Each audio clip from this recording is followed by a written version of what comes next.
뇌졸중이 오기 전 나타나는 신호입니다. 이화여대 서울병원 신경과 송태진 교수님의 첫 번째 수업입니다. 네, 안녕하십니까. 네, 오늘은 제가 최근에 진료했던 환자분 이야기로 시작해 보도록 하겠습니다. 60대 남자 환자분이셨는데요. 이분이 아침에 일어나셨을 때 이상하게 평상시보다 좀 말이 좀 꼬이고 잘 안 되고 식사를 하시는데 평상시에 뭐 젓가락질 할 때 전혀 문제가 없으셨는데 갑자기 젓가락질이 잘 안 되다가 한 10분 정도 지나니까 좀 증상이 좀 좋아졌다 이런 걸 겪으셨다고 그래서 이게 피곤해서 그런가 보다 하고 그냥 넘기시려고 했는데 옆에서 지켜보시던 가족분들께서 이런 적이 없었는데 그리고 뭔가 이상한 걸 느끼시고 빨리 119에 연락을 하셔서 병원으로 모시고 오셨거든요. 저희가 검사를 해보니까 이분이 뇌혈관이 거의 막히기 직전에 매우 위급한 상태셨습니다.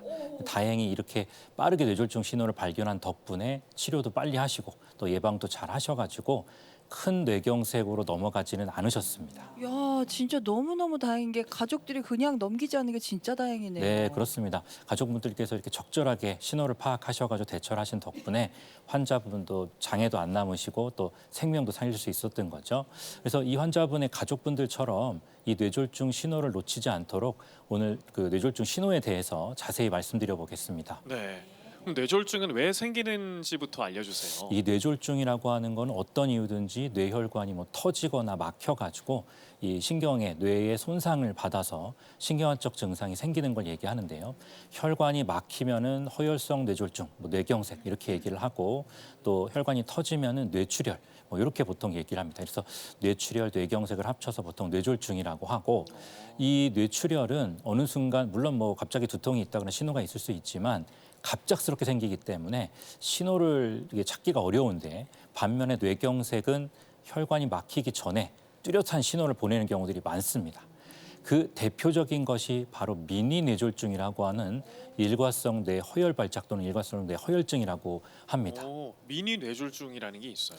네, 그러니까 혈관이 막혔다가 막히게 되면 우리 몸이 가만히 있지 않고 반응을 해가지고 혈압이 올라간다거나 막힌 혈관을 이제 뚫거나 혈류를 더 많이 보내주려고 하기 때문에 증상이 혈관이 막혔다가 다시 뚫려가지고 24시간 내에 증상이 좋아지는 경우들이 있습니다. 그래서 이런 경우들을 보통 미니 뇌졸중이라고 하고 시간이 지나면 증상이 좋아졌기 때문에 많은 분들이 이게 뇌졸중 신호인지 모르는 경우들이 많으십니다. 근데 이 미니 뇌졸중 증상이 있었다는 거는 향후 뭐 한 달 또는 3개월 이내에 아주 큰 뇌졸중이 생길 가능성이 매우 높아진다는 것을 얘기를 합니다. 그러니까 쉽게 얘기하면은 큰 뇌졸중이 오기 전에 전 단계다 이렇게 이해하시면 됩니다. 그러면은 진짜 이게 미리미리 이게 어떤 신호인지 알고 있어야 될 것 같은데 어떤 증상이 있을까요? 네, 뇌졸중 신호는 FAST, FAST 법칙을 꼭 기억해 주시면 됩니다. 패스트. 네, FAST는 얼굴, 암은 팔, 스피치는 언어, 타임은 저희가 이제 빨리 해야 된다는 뜻의 타임, 시간의 약자입니다. 그래서 보통 뇌졸중의 대표적인 신호인데요. 이게 안면마비가 올 수가 있고 팔다리, 특히 팔의 힘이 빠질 수가 있고 언어장애, 말이 어둔하거나 말이 잘 안 나오거나 그런 경우가 있는데 이런 증상이 갑자기 나타나셨으면 즉시 119에 빨리 전화를 하셔가지고 병원에 가셔야 된다. 이런 법칙입니다. 요 네 가지만 잘 숙지하고 계셔도 뇌졸중 신호를 놓치지 않고 잘 대처하실 수가 있습니다. 그래서 우선 뇌졸중의 첫 번째 신호의 안면마비에 대해서 말씀을 드리겠습니다. 쉽게 생각하면 이웃 이렇게 이 한번 해보실까요? 이 하고 웃었을 때 안면마비가 있는지를 본인께서 뭐 거울을 보시거나 아니면 상대방 한번 옆에 분하고 해보시고 한번 이 한번 해보실까요? 혹시 비대칭이거나 그런 분 계실까요? 안 계실 것 같은데 제가 지금 보니까 여기는 지금 일단은 안 계신 것 것 같아요. 너무 혹시 예. 이상하게 비대칭이다. 또는 뭐 얼굴 한쪽이 네 살 같지가 않고 입주위 감각이 이상하고 먹먹하고 이런 증상이 갑자기 생기셨는지 생기셨으면 꼭 이게 혹시 뇌졸중이 아닌가를 먼저 생각해 보실 필요가 있고 뇌졸중인데는 뭐 눈을 잘 못 감거나 그런 증상은 안 생기고 주로는 한쪽의 입꼬리가 처지게 됩니다. 근데 이렇게 입이 안면 비대칭이 되거나 그런 경우에 갑자기 생겼으면 뇌졸중을 의심해 보셔야 되고요. 그 다음 신호로 가장 또 흔한 게 팔다리, 특히 팔에 힘이 빠지는 겁니다. 예, 한번 저 따라 한번 해보실까요? 앞으로 나니 한번 해보시고, 네, 이렇게 손을 위로 하게 펴신 다음에 눈을 감으시고 5초를 한번 세보겠습니다. 하나, 둘, 셋, 넷, 다섯 이렇게 됐을 때 뇌졸중이 오신 분은 눈을 감았을 때 이 팔이 아래로 내려가면서 한쪽으로 처지게 되거든요. 지금 제가 보니까 한 분도 그런 분이 안 계셔서 다행인데 어이고. 혹시나 이상하게 힘이 빠지는 것 같은데 눈을 감고 이렇게 해봤을 때 이 팔이 처진다. 그러면 빨리 병원에 가셔가지고 의사 선생님과 상의를 해보실 필요가 있습니다. 또 다리도 동시에 두 개를 들기는 좀 어렵지만 한쪽 다리가 갑자기 힘이 좀 빠질 때 이런 걸 같이 해보시면은 5초 이상 버티지 못한다. 이게 갑작스럽게 생겼다면은 뇌졸중을 의심해 볼 수가 있습니다. 그러게요. 집에서 간단하게 지금 아침마당 시청하면서도 하실 수 있으니까 한번 해보시면 좋을 것 같아요. 네, 좋은 말씀이시고 그 다음에 이제 뇌졸중 신호가 S, 즉 스피치 언어 장애입니다. 말씀을 하실 때 이상하게 발음이 잘 안 되고 의사소통이 어려워지고 말이 꼬이는 것 같고 막 어둔하다. 우리가 보통 이제 이렇게 얘기를 하다가 말이 어둔하게 나오고 막 이렇게 되거든요. 아, 네, 그리고 한번 갑자기. 따라해 보실까요? 맘마, 맘마, 랄라, 랄라, 가가. 가가. 저 애기 아닌데요. 근데 이런 증상이 이게 없다가 이상하게 말이 어둔한데 해보셨는데 이게 잘 안 된다.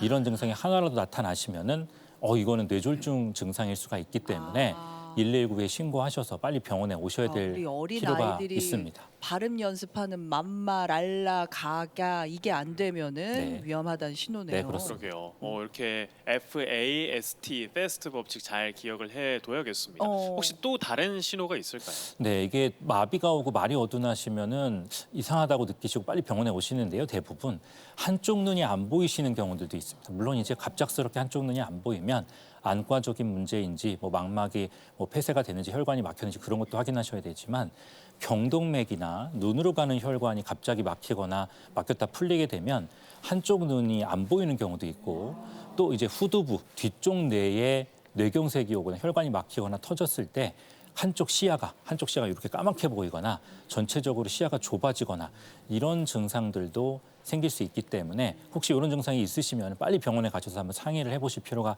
있고요. 우리가 이제 몸이 한쪽으로 쏠리면서 저처럼 이렇게 서 있지 못하고 균형을 못 잡고 한쪽으로 넘어가거나 걸으려고 하는데 갑자기 아주 극심한 어지럼증이 있으면서 균형을 못 잡게 되면 뇌간이나 소뇌라는 부위에 뇌출혈이나 뇌졸중이 와서 그럴 수가 있기 때문에 갑작스럽게 이런 증상이 생기셨으면 꼭 빨리 병원에 가셔서 확인해 보실 필요가 있고 물체가 두 개로 보이는 경우도 있습니다. 우리가 이제 저도 노안이 와가지고 이게 초점이 잘 안 맞는 경우도 있는데 그런 거 말고 이 한쪽 눈으로 봤을 때는 괜찮은데 꼭 양쪽으로 봤을 때 사물이 위아래나 좌우나 또는 대각선으로 두 개로 보인다고 한다면 특히 이런 게 갑자기 생기셨으면 뇌졸중일 수 있기 때문에 빨리 병원에 가보실 필요가 있습니다. 눈동자를 이렇게 움직임을 조절하는 뇌에 손상이 있으면 거기에 혈관이 막혔거나 터지게 되면 이렇게 양안 복시, 두 눈으로 보았을 때 물체가 두 개로 보이는 증상이 생길 수가 있기 때문에 이런 것도 중요한 뇌졸중의 신호일 수가 있기 때문에 꼭 주의하실 필요가 있고 살면서 저도 편두통이 좀 심한 사람이지만 머리가 안 아프기는 어려운데 겪어보지 못한 두통, 내 생전에 이렇게 아파본 적이 없었다. 머리를 망치로 그냥 땅 때리는 것 같은 두통을 겪으시고 갑자기 의식이 쳐서 갑자기 돌아가시는 분도 계시거든요. 이게 뇌출혈의 전조 증상일 수가 있습니다. 그래서 없었던 두통을 느끼신 적이 있으시면 또 느끼시면 꼭 한번 병원에 가셔가지고 꼭 사진을 의사 선생님과 상의하시고 찍어보실 필요가 있습니다. 진짜 이런 증상들이 있을 때 아까 중요한 게 빠르게 대처를 하는 건데 이제 맞아요. 119를 신고해서 이제 응급실에 갔어요. 네. 근데 본인 말고 주변 보호자나 주변 분들은 어떻게 대처를 해야 될까요? 네, 그렇습니다. 우선은 우리나라처럼 119가 잘 돼 있는 나라도 별로 없고 또 구급대원분들이 정말 고생이 많으시는데 이런 증상이 생기시면 우선은 119에 빨리 연락을 하시는 게 제일 중요하고요. 그 중에 이제 기다리시는 동안에 마비가 와서 마비만 있고 이제 의식은 있으셔서 이걸 환자분께서 자꾸 일어나서 걸으려고 그러고 이상이 있으니까 부자연스러워지거든요. 마비가 있어서. 그러다가 이제 2차적으로 낙상이 돼가지고 뇌출혈이나 골반골절이 같이 오는 경우가 드물지가 않습니다. 그리고 이제 소뇌경색 같은 경우는 이제 구역구토를 잘 동반하기 때문에 입안에 이제 토사물이 있는데 그거를 이제 계속 그냥 두 개 방치하게 되면은 목에 기도가 막히는 경우가 있어서 고개를 45도로 옆으로 돌려가지고 혹시 구역구토를 하시게 되면은 이제 몸을 돌려놔야 된다. 그렇게 알고 계시면 되고 옷을 느슨하게 만들어주시고 체온이 떨어지지 않게 담요를 덮어주시고 또 이제 경황이 없으시겠지만 119에 전화하셨던 그 시간을 꼭 기억을 하셨다가 또는 메모를 했다가 또는 병원에 도착했을 때 언제 이거를 발견을 했다. 우리 아버님이 또는 어머님이 증상이 언제 발견했다. 이런 것들을 꼭 기록해 주시는 것도 중요합니다. 또 약도 중요합니다. 요즘에는 이제 응급실에서 응급 환자분 같은 경우에 응급조회가 되지만 이게 뭐 병원에 가서 약을 받으신 것들은 조회가 되지만 다 혹시 뭐 다른 약을 드시거나 뭐 영양제든 뭐든 간에 뭐 조회가 안 되는 약을 복용하는 경우에 특히 문제가 되는데 드시던 약 처방전이나 약을 가져오시는 것도 치료 방침을 세우는데 굉장히 도움이 많이 되기 때문에 꼭 가져오실 필요가 있고요. 또 손가락을 따거나 의식이 없는데 그냥 물을 먹이고 뭐 청심환 같은 거 청심환이 나쁘다는 게 아니라 의식이 없어서 삼키기가 어려우신 분에게 뭘 드시게 하는 것도 굉장히 위험한 행동이기 때문에 주의하셔야 되고 입안에 손을 넣어서 토하게 하다가 기도가 막히는 경우도 있고 또 보호자분 당신께서도 손을 다치는 경우들도 많기 때문에 이런 것들은 안 하시는 게 좋습니다. 진짜 뭐 물 마시라고 할 수 있을 것 같은데 그런 것도 하면 안 된다는 거 꼭 기억해 둬야겠습니다. 네. 네, 맞습니다. 근데 이런 뇌졸중이 전조 증상이 없이 갑자기 올 수도 있고 특히 뇌출혈은 말씀하신 전조 증상 없이도 올 수가 있는데 그렇기 때문에 이런 신호가 꼭 없더라도 혹시나 이게 내가 뇌졸중의 고위험군이다라고 생각하시면은 더욱 더 특히 이런 추운 겨울에 조심하실 필요가 있습니다. 그러면 어떤 분이 고위험군에 좀 해당을 할까요? 네, 우선 기저질환이 있으신 분들이죠. 고혈압, 당뇨병, 고지혈증이 있으시고 특히 담배를 피우시거나 술을 자주 마시거나 부정맥, 특히 심방세동 같이 심각한 부정맥이 있는 분들이거나 뭐 비만하시거나 뭐 운동이 부족하시거나 이런 분들 특히 뭐 뇌졸중에 이전에 가족력이 있으셨던 분들은 고위험군이라고 할 수가 있습니다. 또 과거에 이미 이런 미니 뇌졸중 증상을 보이셨다거나 뇌졸중을 이미 한번 겪으셨던 분들은 이미 혈관이 약해져 있거나 혈관이 잘 막히는 어떤 그런 체질인 거죠. 그런 조건을 갖고 계시기 때문에 다른 분들보다 더 뇌졸중을 조심하셔야 될 필요가 있습니다. 네, 자 우리 강의 마무리 한번 해주시기 네, 바랍니다. 강의를 마무리하겠습니다. 뇌졸중은 무서운 병이지만 이 신호를 잘 알고 빨리 대처를 하시면은 큰 장애나 후유증을 막을 수가 있습니다. 특히 오늘 말씀드린 얼굴이 갑자기 처지거나 팔에 힘이 빠지거나 말씀이 어둔하시면은 빨리 119에 연락을 하셔가지고 최대한 빨리 병원에 가셔서 의사 선생님과 꼭 상담을 해보시고 진료를 받으실 필요가 있습니다. 증상이 잠깐 좋아졌다 하더라도 그게 그냥 끝이 아니고 경고일 수 있다라는 걸 꼭 기억해 주시면 좋겠습니다. 네, 오늘 이렇게 첫 번째 강의 뇌졸중에 대해서 말씀을 해주셨는데 티벗에도 다양한 의견들이 올라왔습니다. 순점이님께서는요, 교수님 목소리에 믿음이 가네요. 그죠? FAST 패스트 법칙 귀에 쏙쏙 들어옵니다. 증상도 잘 기억해두고 예방에도 전념하겠습니다 하셨고요. 오미자님께서는 오빠가 지금 뇌졸중으로 병원에 누워 있다고 아이고. 하시네요. 신호들을 조금만 더 빨리 알았더라면 하는 생각이 듭니다. 오늘 교수님께서 알려주신 신호들 돌이켜보니 모두 오빠에게 나타났던 증상들이었네요 하셨는데 아유 참 안타깝습니다. 하루빨리 좀. 오라버님 진짜 좀 쾌유를 비겠습니다. 그러게요. 네. 예. 그리고 질문도 하나 네. 올라왔습니다.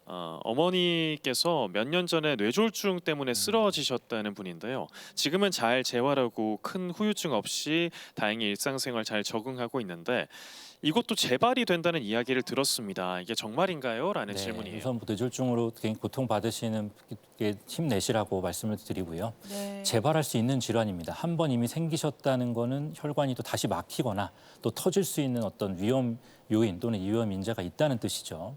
그래서 치료의 중요한 핵심은 한 번 치료하고 그냥 끝난 거다. 그게 아니고 재발을 예방하기 위해서 혈압이나 혈당이나 고지혈증 잘 조절하셔야 되고 금연하시고 또 약주는 최대한 덜 드시고 그리고 의사 선생님께서 처방하신 항혈소판제나 항응고제, 피 묽게 하는 약이라고 하죠. 이런 부분들 특히 뭐 고지혈증 약이랑 필요해서 처방하신 거라고 하면 임의로 중단하지 마시고 꾸준히 잘 드시는 걸 추천합니다. 정기적으로 또 외래 추적 관찰하시면서 이런 위험 요인들을 잘 관리하시면 재발 위험성을 더 크게 낮출 수 있습니다. 네, 더 관리 잘하시기 바랍니다. 네, 오늘 이렇게 첫 번째 강연 들어봤습니다. 잘 들었습니다. 예, 고맙습니다.